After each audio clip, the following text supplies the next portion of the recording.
Assalamualaikum warahmatullahi wabarakatuh. Alhamdulillahirabbil alamin. Wassalatu wassalamu ala asyrafil mursalin Sayyidina Muhammadin wa ala alihi wa sahbihi ajma'in. Amma ba'du, saudara-saudara sekalian yang saya hormati, perintah ibadah puasa sebagaimana yang difirmankan dalam kitab suci Al-Quran itu dimaksudkan untuk mencapai derajat ketakwaan. Namun karena bersifat batiniah, ketakwaan kemudian harus diwujudkan dalam bentuk sikap nyata yang dinamakan akhlakul karimah atau budi pekerti luhur. Dengan begitu, singkatnya, ibadah puasa juga dengan sendirinya menjadi medium atau sarana untuk dapat menghasilkan kepribadian Islami yang bersumber kepada kesadaran mendalam akan kehadiran Tuhan dalam setiap perilakunya. Baik ketakwaan maupun akhlak karimah atau budi pekerti luhur merupakan sebuah kesatuan organik.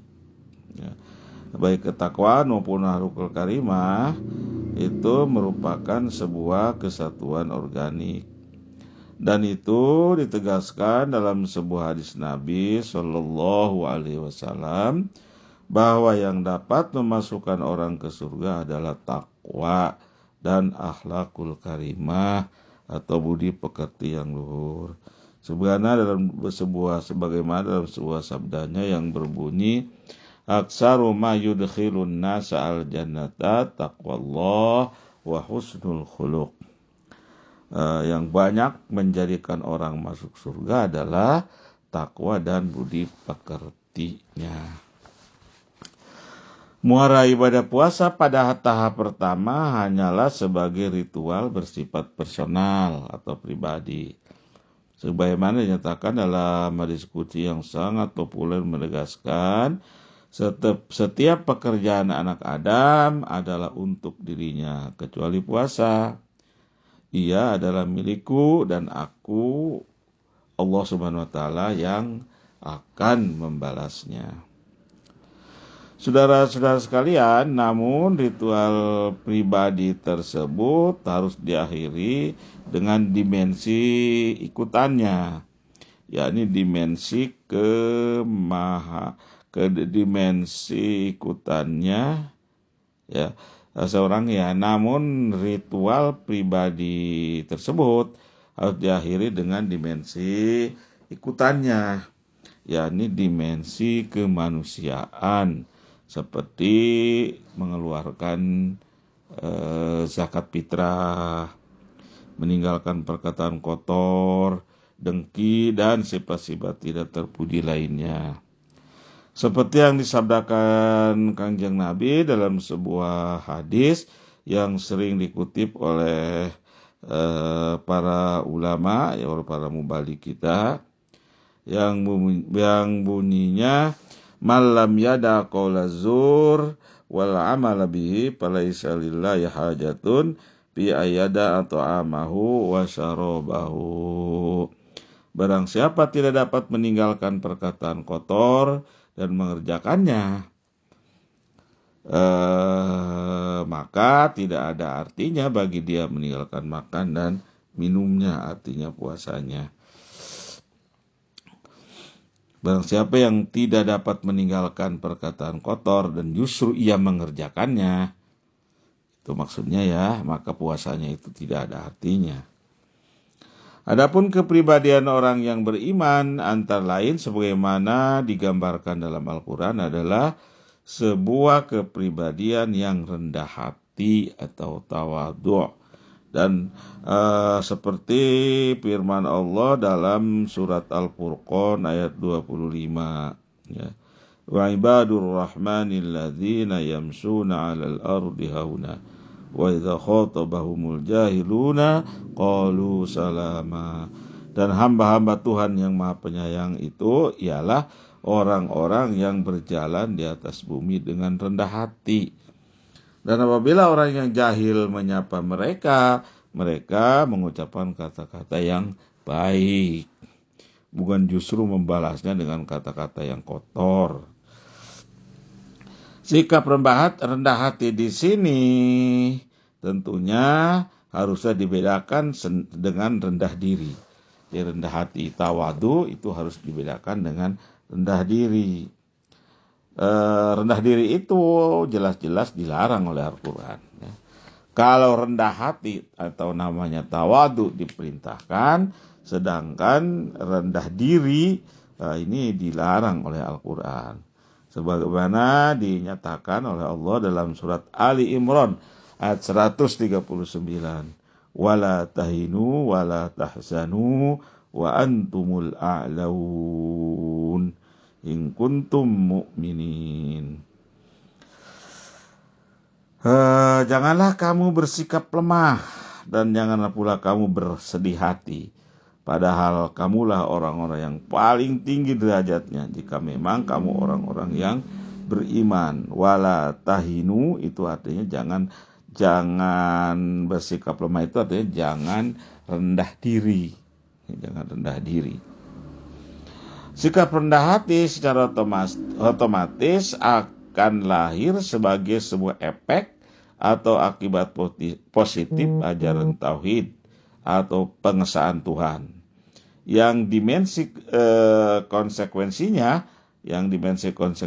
adalah menisbikan hal-hal selain Allah Subhanahu wa taala sebagai satu-satunya yang mutlak.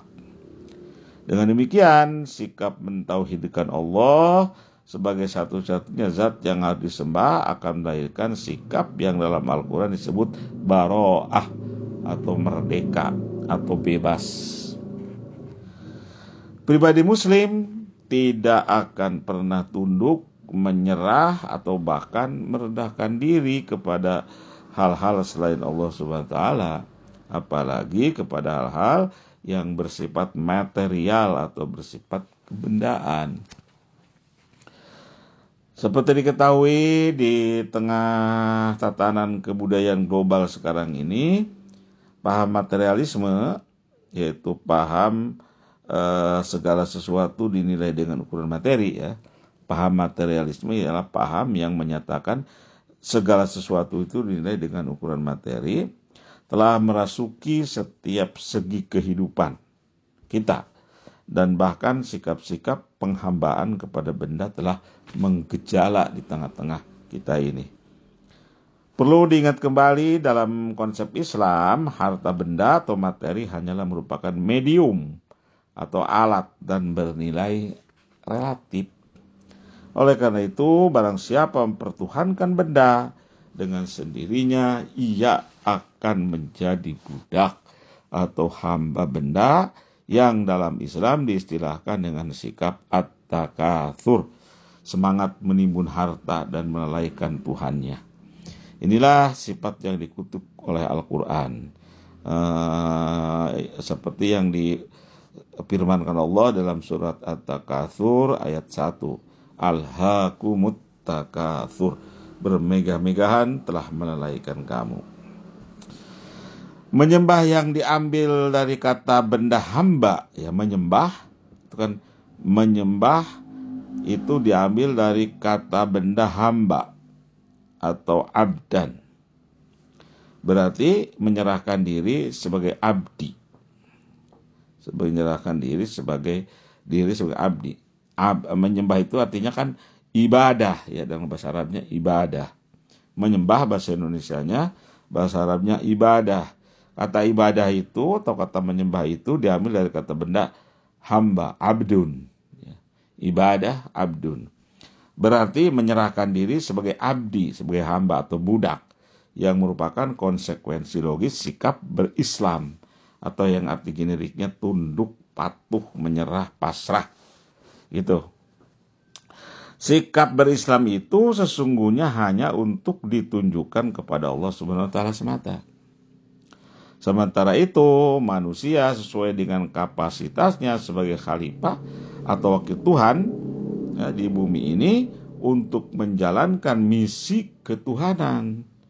Oleh karena itu akan menjadi amat naif sekali bila manusia sebagai pribadi muslim justru harus tunduk pada hal-hal yang bersifat kebendaan.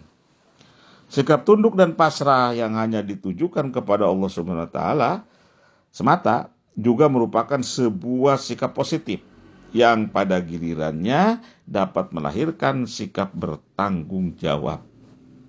Sikap bertanggung jawab itu berkaitan erat dengan misi sebagai seorang khalifah yang dituntut berlaku kreatif dan membutuhkan kebebasan berkemauan, berpikir, serta bertindak dalam skala atau batasan yang dapat dipertanggungjawabkan. Dalam menjalankan misi dan tugasnya sebagai khalifah di muka bumi, orang beriman telah dikaruniai hati nurani atau juga disebut dengan fuad yang selalu mengajak dan membimbingnya kepada kebajikan.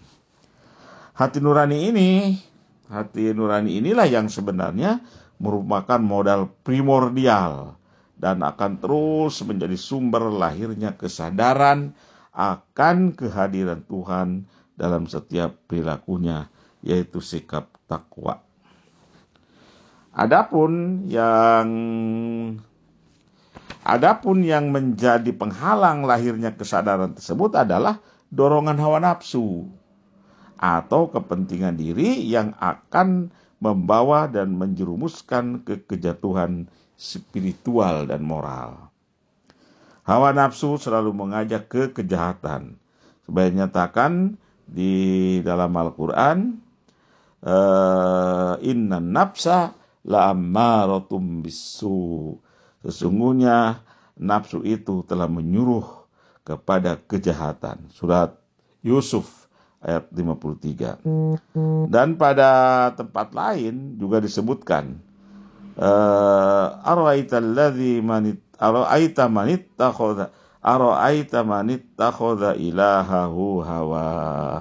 Terangkanlah kepadaku tentang orang yang menjadikan hawa nafsunya sebagai Tuhannya. Lihat surat Al-Furqan ayat 43. Selain rendah hati, sikap orang beriman adalah menjauhkan diri dari melakukan kesaksian palsu atau syahadatuz zur. Kesaksian palsu ini pada zaman sekarang ini populer disilakan dengan melakukan praktik mafia hukum. Kesaksian palsu merupakan titik awal terjadinya ketidakadilan dalam proses hukum yang akan merusak tatanan moral dan sosial suatu masyarakat jika terus berkelanjutan. Dalam Al-Quran, sikap menjauhkan diri dari kesaksian palsu yang merupakan salah satu ciri orang beriman dinyatakan dalam firman Allah yang berbunyi, walladzina la yashhaduna zur. Orang beriman itu adalah orang-orang yang tidak memberikan kesaksian palsu. Al-Furqan ayat 72. Sifat lain yang menjadi ciri orang beriman adalah menepati perjanjian. Al-aqd. Ya. Orang beriman harus bisa memelihara dan menjaga janjinya. Karena janji merupakan suatu kesepakatan yang harus dipatuhi oleh pihak-pihak yang membuatnya. Sebagaimana dalam Al-Quran disebutkan, hai orang-orang yang beriman, aufu bil uqud, ya ayyuhalladzina amanu aufu bil uqud. Hai orang-orang yang beriman, penuhilah akad-akad itu. Maksudnya perjanjian-perjanjian itu. Al-Maidah, surat Al-Maidah ayat 5.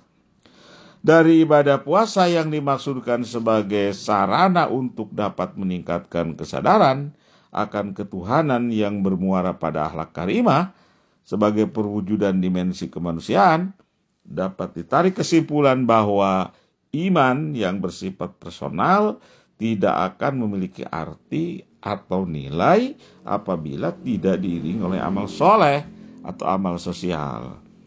Namun juga perlu diingat karena amal soleh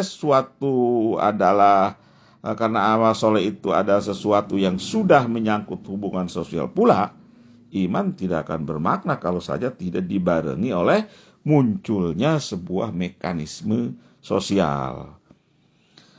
Oleh mekanisme sosial yang lebih dikenal dengan sebutan social control, gitu. Yakni sikap saling mengingatkan dalam melakukan kebajikan. Sebagaimana dinyatakan dalam surah Al-Asr ayat 1 sampai 3. Wal asr innal insana lafi khusr illa alladzina amanu wa amilus solihati wa tawassaw bil haqq wa tawassaw bis sabr. Demi masa sesungguhnya manusia itu berada dalam kerugian kecuali orang-orang yang beriman dan mengerjakan amal soleh dan nasihat menasihati supaya menaati kebenaran dan nasihat menasihati supaya menetapi kesabaran. Artinya, karena amal soleh sudah menjadi urusan orang banyak, maka kontrol sosial menjadi sangat penting. Diharapkan tidak akan terjadi penyelewengan, penyalahgunaan, atau manipulasi pemahaman terhadap pengertian amal soleh yang sering dirancukan dengan ungkapan yang penting ikhlas. Wallahu a'lam bishawab. Wallahul muwaffiq ila aqwamit thoriq. Wassalamu alaikum warahmatullahi wabarakatuh.